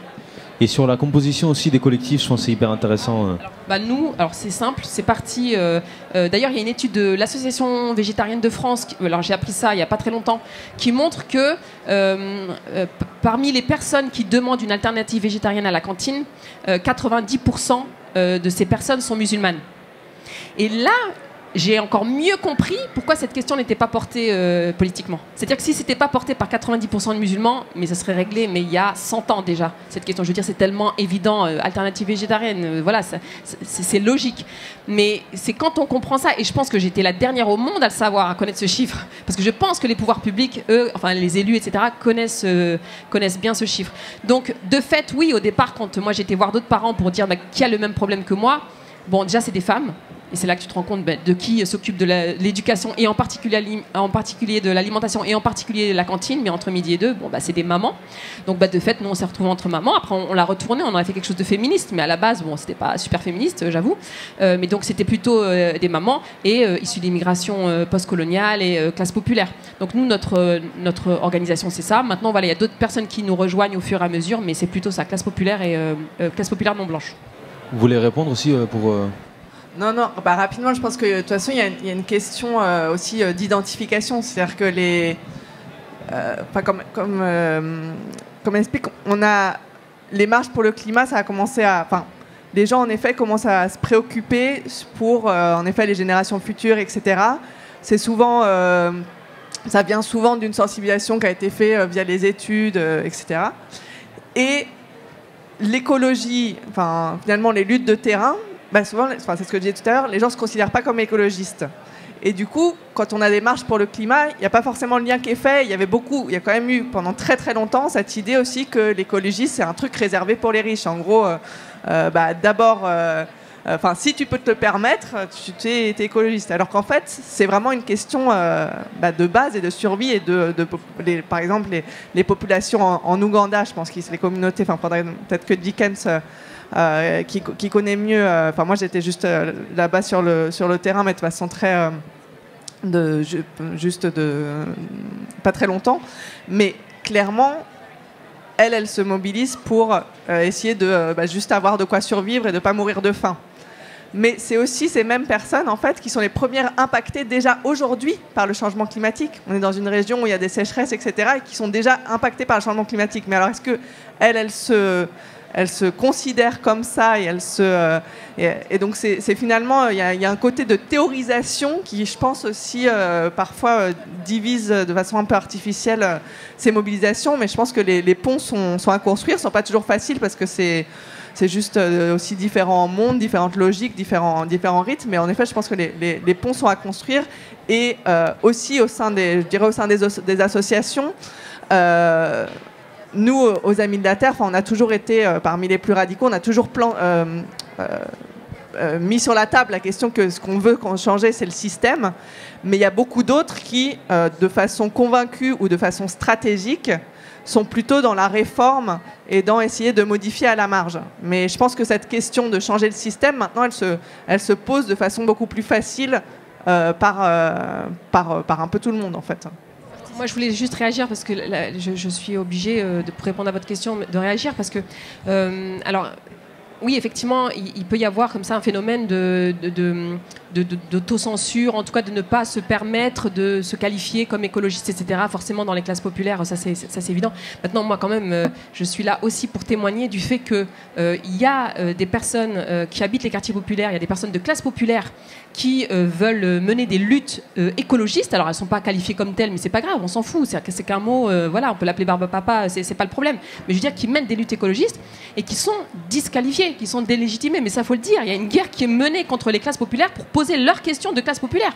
Par exemple, alors moi, j'habite à Bagnolet, il y a l'échangeur en face de moi, mais pour que j'accède, alors on va commencer là, voilà, sur la question de la pollution de l'air, etc. Mais déjà, pour accéder à la légitimité à poser cette question, mais ça va être les 4 ans dont je viens de parler tout à l'heure, ça va être encore...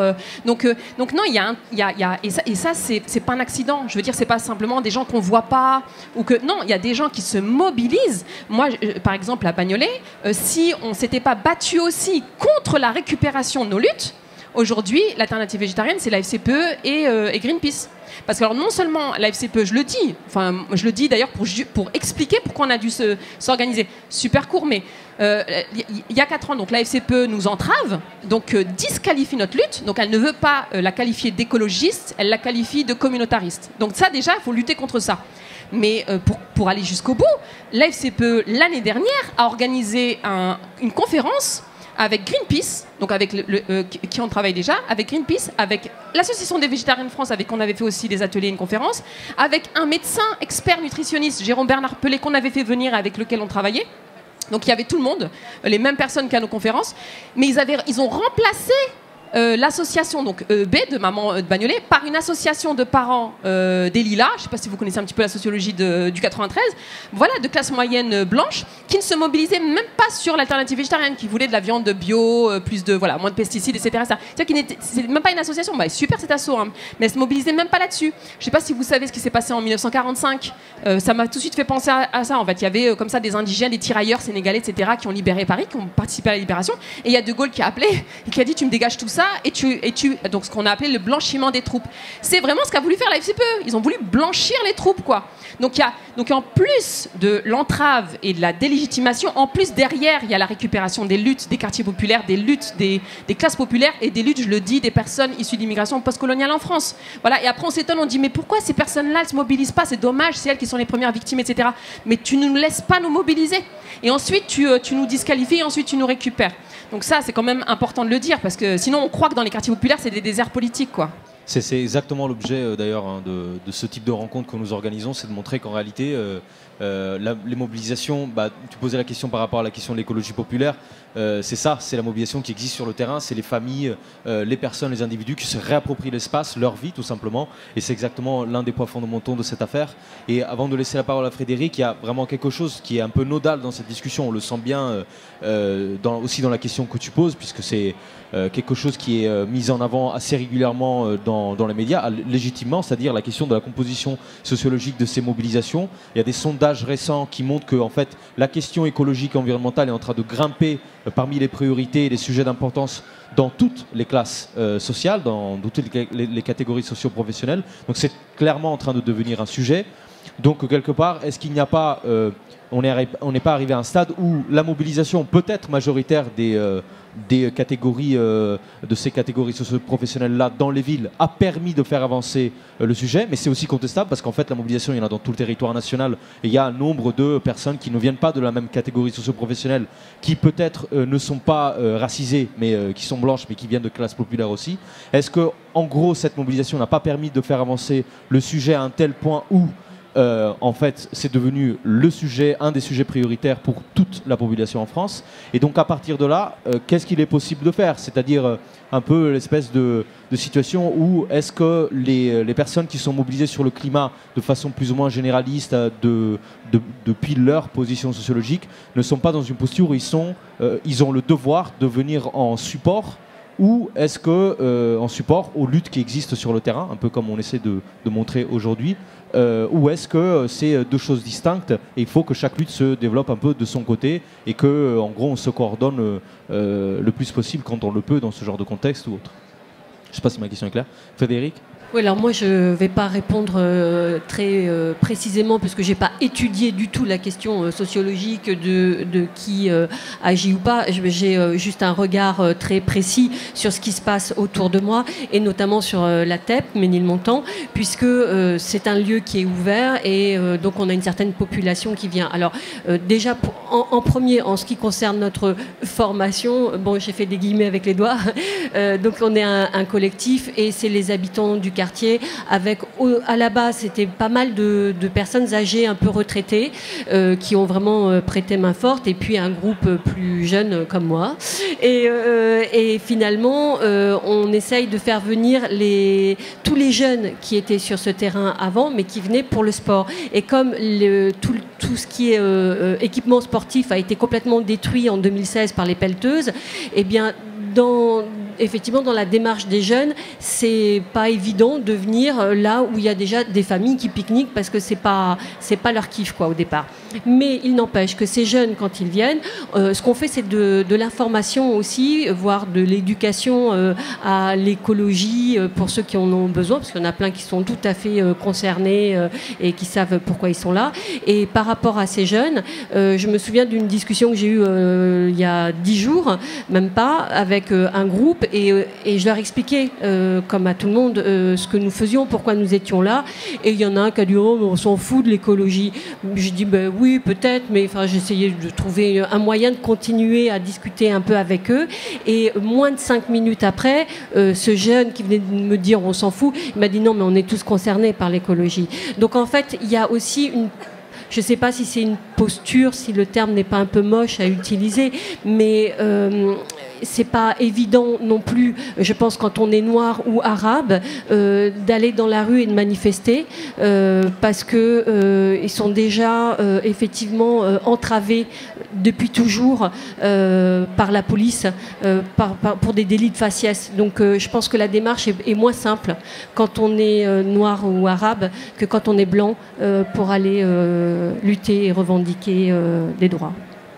I also wanted to just contribute on the question about how can all of you people here act. Je voulais aussi contribuer à la question de comment vous tous, vous pouvez agir. Because the question of climate change is not really limited to any specific area. La question du réchauffement climatique n'est pas limitée à une région précise. Because as I shared in Uganda, we see the activities of Total affecting forests, lakes, rivers. Nous voyons en Ouganda les activités de Total affecter les forêts, les lacs, les rivières. And we believe that all of us here, if we were to write a letter or a petition to Total saying stop affecting environment. Et nous croyons que tous ici, vous pouvez demander à Total, faire des pétitions pour lui demander d'arrêter d'affecter l'environnement. That would be a very big act. Ça pourrait être une grosse action. But also, if you can also support Friends of the Earth in terms of resources for the case in court. Vous pouvez aussi soutenir les Amis de la Terre en termes de ressources pour les aider pour l'action en justice. That also would be very, very useful. Ça serait aussi très utile. We also invite you to Uganda, those of you who have not been to Uganda. Nous vous invitons également en Ouganda pour celles et ceux qui ne sont pas encore venus. If you can come and give courage to our communities that are suffering.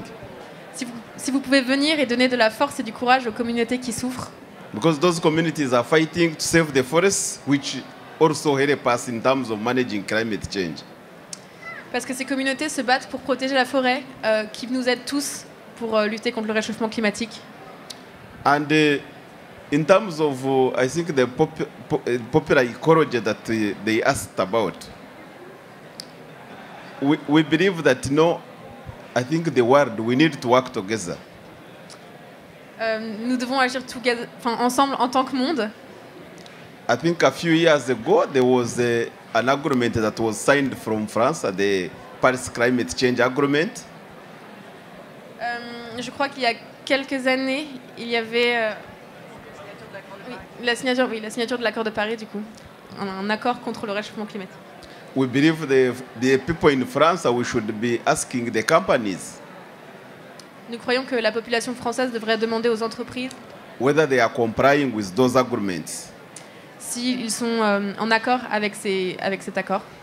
Because an example is that a company like France is like 10 times bigger in terms of the money they have, is bigger than Uganda 10 times. Parce que les entreprises françaises, en termes de ressources financières, sont 10 fois plus grandes que le pays d'Ouganda. So they have the capacity to protect the environment in Uganda, which is also relevant for France. Ils ont la capacité de protéger l'environnement en Ouganda, ce qui est aussi intéressant pour la France. So we would appeal to people in France to ensure that the companies from France. Du coup, je demande à la population française de s'assurer que les compagnies françaises comply with international laws, comply with regional laws in terms of climate change. Respectent les lois internationales et régionales et nationales sur la question du réchauffement climatique. Okay. Merci. Je n'ai pas d'autres... Oui, c'était une question ? C'est une réflexion à partir de tout ce qui a été dit qui m'a frappée. C'est qu'il y a une chose qu'on ne sait pas faire, je vais le dire comme ça, je me mets dedans, c'est de faire le lien. Je suis du 9-3 et d'un territoire du 9-3 qu'on va dire très réactionnaire, qui a probablement jamais été rouge quand tout le monde était rouge là-bas. Et je le dis parce que j'ai l'impression, et ça m'a fait penser à ce que le monsieur de l'Ouganda tout à l'heure, quand il a parlé de la manière dont bougeaient les populations, c'était par rapport à est-ce que tu me payes assez ma terre, etc. C'était avec un souci d'argent, mais de survie. Je crois qu'on ne sait pas faire, et là on est un peu à Paris, donc je ne me trompe pas trop, entre les sachants éduqués, peuvent être blancs, mais j'imagine que le monsieur il est éduqué même s'il est noir. Voilà. Donc l'idée c'est pas tellement ça, c'est plutôt les sachants avec ceux qui sont sur le terrain, qui en bavent. Et je pense aussi aux agriculteurs. Moi j'ai une partie de ma famille qui est de l'agriculture. Les gens qui sont qui ont pas les moyens de survivre, comme tous ceux qui sont dans ce que le monsieur de l'Ouganda disait tout à l'heure ou n'importe. Et je crois qu'on ne sait pas faire le pont entre ceux qui souffrent de tous les problèmes climatiques, clairement, qui sont impactés au quotidien, mais qui ne s'en rendent même pas compte. Je te fous un coup sur la tête, t'es mort, tu t'en es pas rendu compte, ou t'es assommé, ou t'es étourdi. Ah bon, j'ai reçu un coup, mais tu ne le savais pas, il a fallu qu'on te le dise. Et quelque chose qui fait qu'on ne sait pas. Et je repense à la lutte qu'il y a eu quand il y avait le problème de l'amiante. À la base, les ouvrières de l'usine d'amiante, elles se battaient pour garder leur usine ouverte. Et c'est seulement quand le lien a été fait, je ne sais plus comment, avec les universitaires de Jussieu, et que le dialogue, que le dialogue a commencé, que quelque chose a pu se construire et de positif pour les deux et pour autour aussi pour plein d'autres choses. Et je crois que ça, on a besoin d'apprendre à le faire. Voilà. Merci. Je ne sais pas si vous avez d'autres réactions. Peut-être juste une réaction. Enfin, Audrey, ensuite. Je suis d'accord sur le fait qu'il faut créer ces ponts, etc. Mais il y a aussi cette problématique, on disait la problématique d'avoir la légitimité. En fait, souvent, on a une croyance que le savoir, ça viendrait que d'un seul endroit. Et finalement, il y a aussi des savoirs très concrets qui sont aussi dans les communautés affectées, les classes populaires, etc. Mais on ne reconnaît pas, en fait, ça comme un savoir. Et donc ça, c'est aussi finalement le combat politique qu'on doit avoir, et c'est ce combat finalement d'abord pour la légitimité et juste le droit en fait à avoir le droit de parler, et qui mieux sait quels sont les besoins concrets, c'est quand même les gens directement affectés. Après, je suis d'accord qu'il y a des ponts à faire entre ces différents savoirs, mais je pense qu'il ne faut pas opposer des gens qui sauraient et d'autres qui auraient besoin d'apprendre, parce que c'est un vrai problème. Et Audrey, ensuite oui, Fatima, et puis je propose qu'on passe à la conclusion. Je voudrais juste revenir sur le lien justement entre les populations dans différents pays, les pays plus favorisés et plus défavorisés, par rapport à la lutte justement contre l'aérien, parce que c'est une des raisons qui font que nous luttons contre le trafic aérien, qui est une question de justice écologique, puisque aujourd'hui le trafic aérien évidemment bénéficie aux populations les plus aisées. Aujourd'hui dans le monde, seulement 10% de la population mondiale a déjà pris l'avion, et 50% des trajets aériens dans le monde, et ça s'applique aussi en France, sont des trajets qui sont dus aux loisirs. Ce qui veut dire qu'on n'est pas du tout sur des besoins vitaux. Les émissions de CO2, elles viennent de tous les secteurs, mais il y a des secteurs où c'est plus difficile évidemment de les faire baisser, qui sont liés à des problématiques vitales.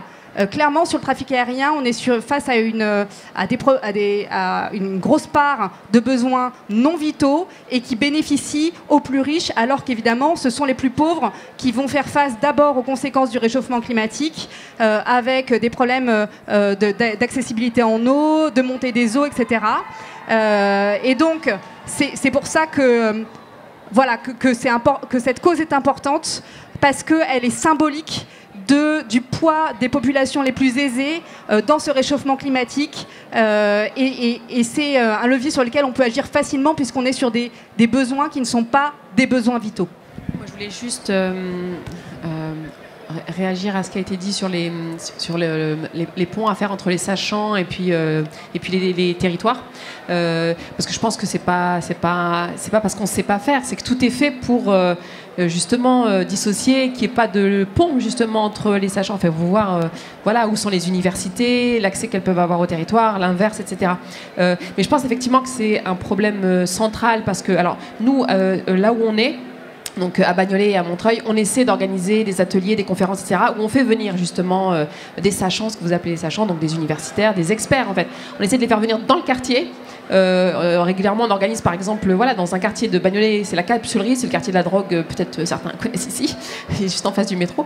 Et on essaie d'organiser là, en bas d'immeubles, etc., des conférences avec des experts, pour une raison très simple. Alors au-delà du savoir en fait qu'il est nécessaire d'avoir pour être efficace, etc., il y a une angoisse aujourd'hui dans les classes populaires par rapport à des questions, par exemple sur la question de l'alimentation, qu'on ne mesure pas.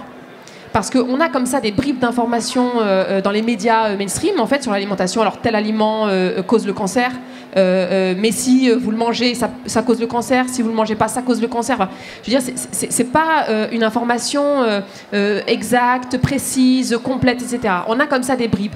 Et ça crée de l'angoisse, parce qu'effectivement, il y a les enjeux écolos aujourd'hui, mais il n'y a pas l'accès à l'information, notamment pour les classes populaires, qui permettrait en fait d'être dans quelque chose de serein, de s'organiser, etc.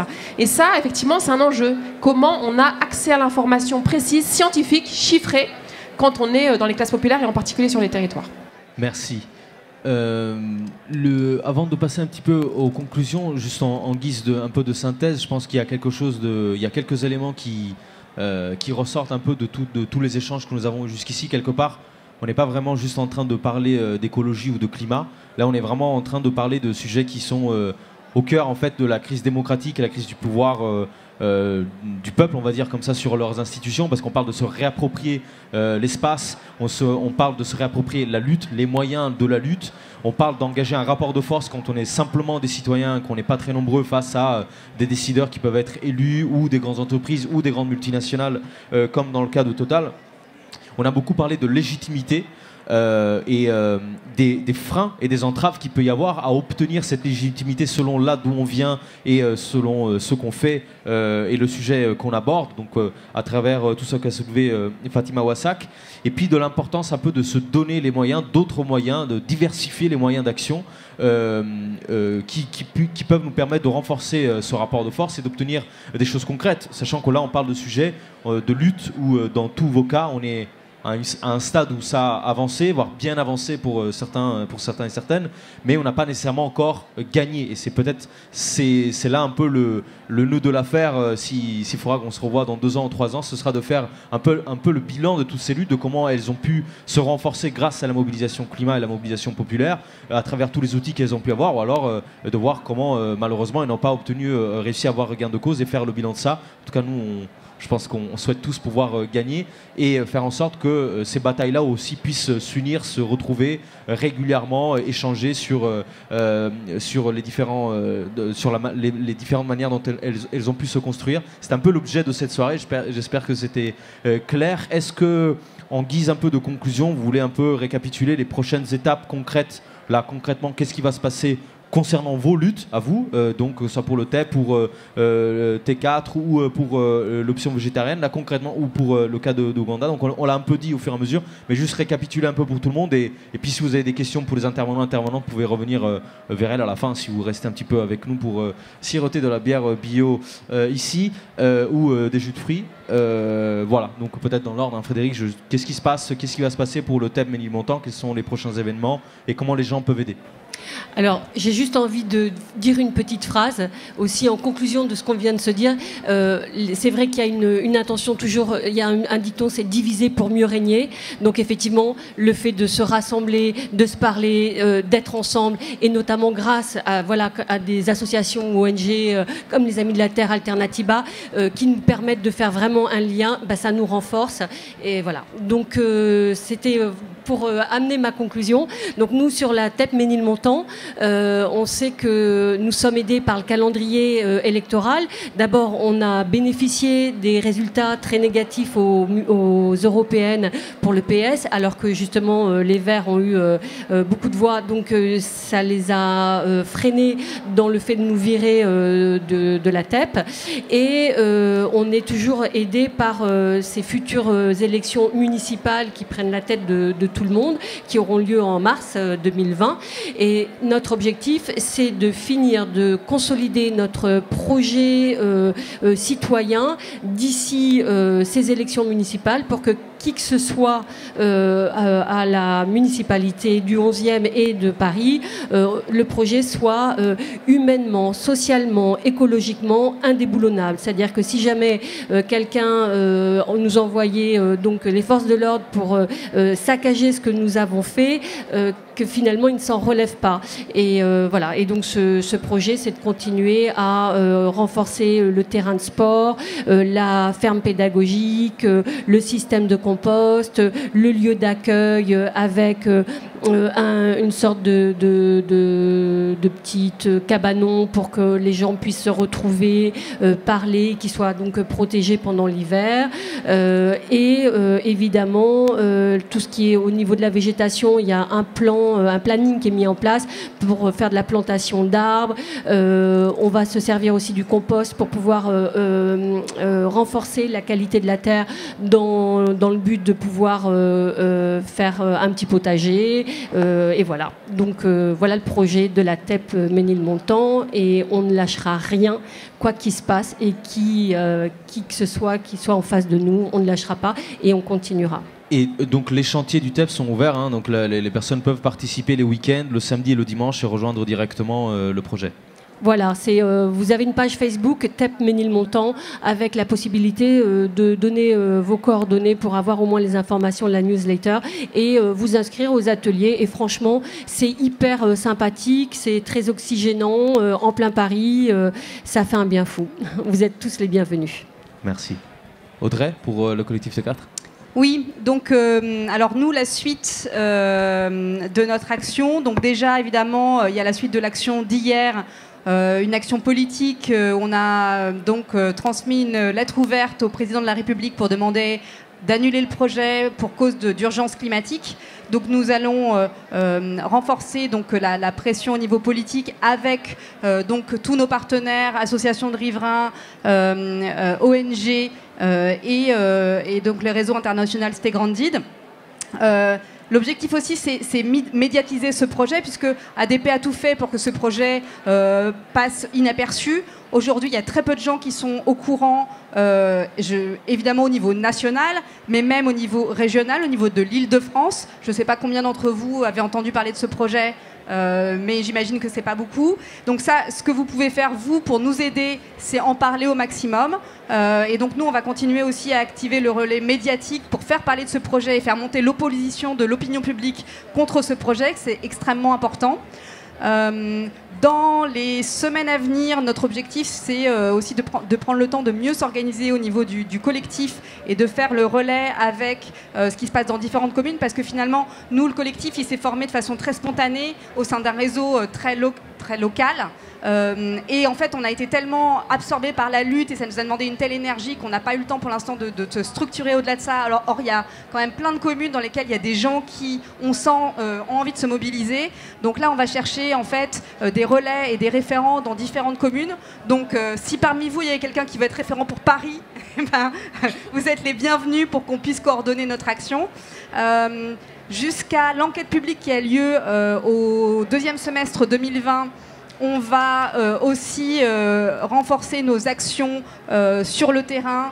Donc, si on n'a pas de réponse politique en termes de désobéissance civile, on en a fait une première quelque part que je dirais gentille, mais qu'évidemment l'objectif c'est de monter en puissance si on sent qu'on n'est pas entendu. Et à partir du moment, à partir de l'échéance de l'enquête publique, le projet de Terminal 4 sera complètement ficelé et définitif, si on n'a pas réussi à ce moment-là à faire annuler le projet. Et à partir de ce moment-là, on pourra entamer d'autres types d'actions qui sont des actions juridiques.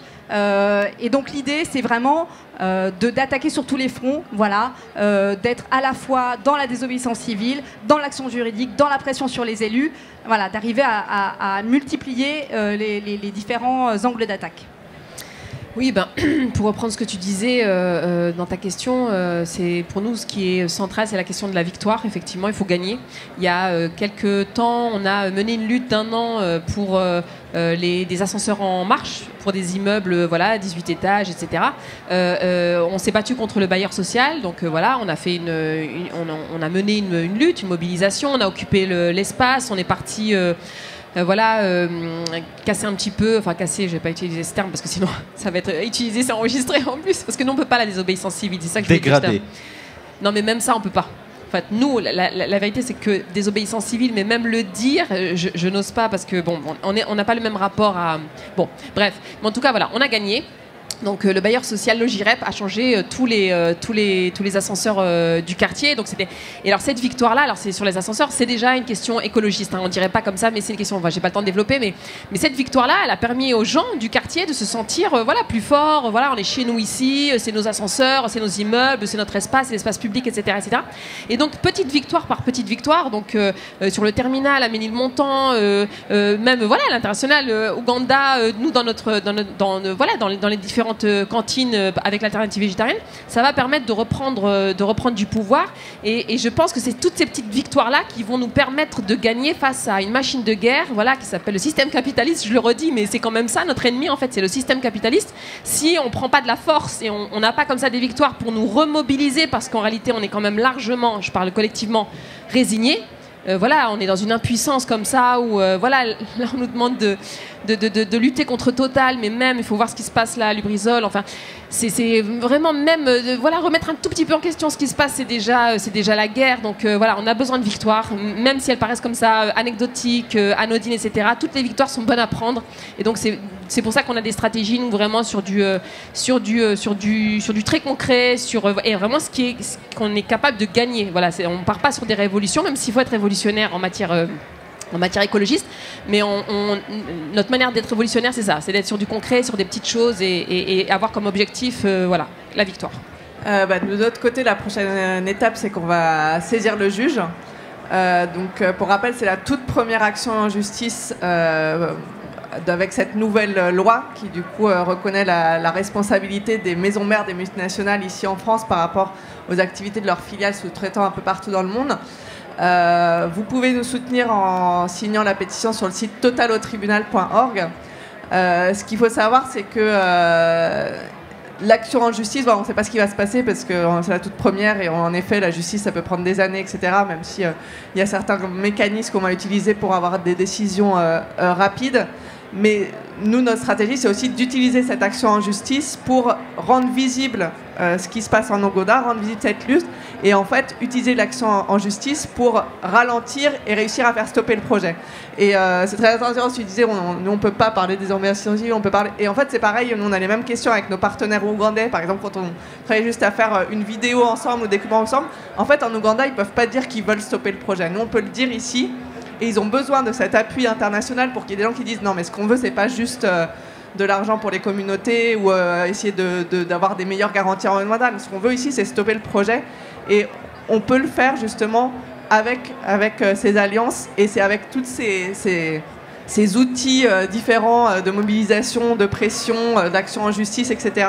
En fait, une action en justice sans mobilisation à côté, ça n'a pas de sens. Et dans d'autres cas aussi, on avait des mobilisations et on a aussi utilisé l'outil juridique Notre-Dame-des-Landes, etc. Et c'est cette complémentarité qui fait qu'on arrive, après des années souvent, à des victoires. Merci Juliette. Yeah, for us, we still request you to help us continue telling Total not to destroy our environment. Pour nous, on continue à vous demander d'interpeller Total pour lui demander de ne pas détruire notre environnement. And to respect our communities. De respecter nos communautés. And where oil is taking place in Uganda, it is a very delicate environment. So we believe that if you can say it in France here, that Total should not do oil activities there, it will help us. Et nous vous demandons aussi, parce que vous pouvez le dire ici, de demander à Total d'arrêter les projets pétroliers là-bas, parce que nous ne pouvons pas le faire et que vous pouvez ici. Because in Uganda it is very risky, we cannot say no oil. C'est très dangereux en Ouganda de dire pas de pétrole. We also request that working with Friends of the Earth France, you can write petitions, send them even to our government through your embassy in Uganda to ensure that Total stops what it is doing. Nous vous demandons aussi, avec l'aide des Amis de la Terre France, de signer la pétition pour demander, au travers de notre ambassade, que Total arrête son projet en Ouganda. And we also want to make sure that we build a network of media, so that the media in France and Europe, we can continue using that channel to communicate what Total is doing. Et nous voulons aussi continuer de construire notre réseau de presse et de médias pour communiquer ici en France et en Europe sur ce que Total fait en Ouganda. So we hope that we are going to continue working with you. Thank you. On espère continuer de travailler avec vous. Eh ben, merci beaucoup à vous, je pense qu'on peut les applaudir chaleureusement, c'était des super témoignages. Eh ben, on se retrouve bientôt dans la lutte, on doit quitter la scène parce qu'il y a un briefing pour Extinction Rébellion visiblement, donc on est un peu obligé de partir. Merci encore et à très vite.